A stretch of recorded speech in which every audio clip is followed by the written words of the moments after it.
கோடை விடுமுறையை ஒட்டி திருப்பதி ஏழுமலையான் கோயிலில் இலவச தரிசனத்திற்காக பக்தர்கள் 24 மணி நேரம் வரை காத்திருக்கின்றனர்.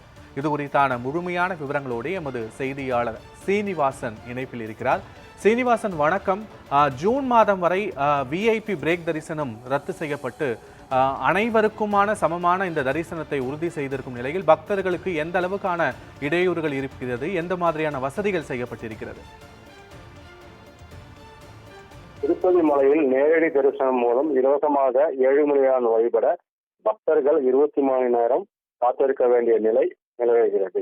கோடை விடுமுறை காலம் ஆகையால் திருப்பதி மலைக்கு பக்தர்கள் வருகை அதிகரித்து வருகிறது. இலவச தரிசனம் டோக்கன்கள், 300 ரூபாய் தரிசனம் டிக்கெட் ஆகியவை இல்லாமல் நேரடி இலவச தரிசனத்துக்காக வந்திருக்கும் பக்தர்கள் சுமார் 4 கிலோமீட்டர் நீள வரிசையில் தரிசனத்துக்காக காத்திருக்கின்றார்கள்.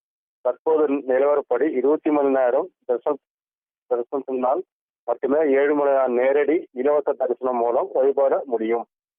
மிக நீண்ட வரிசையில் இலவச தரிசனத்துக்காக காத்திருக்கும் பக்தர்களுக்கு தேவையான அடிப்படை வசதிகள் என தேவஸ்தான நிர்வாகம் செய்து கொடுத்து வருகிறது.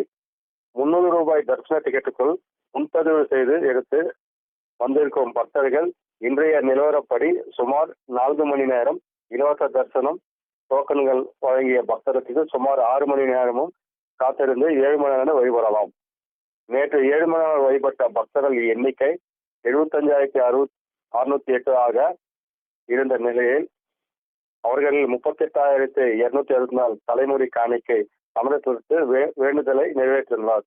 நேற்று பக்தர்கள் ஏழுமலையானுக்கு காணிக்கையாக செலுத்திய தொகை 3,50,00,000 ரூபாய் ஆகும்.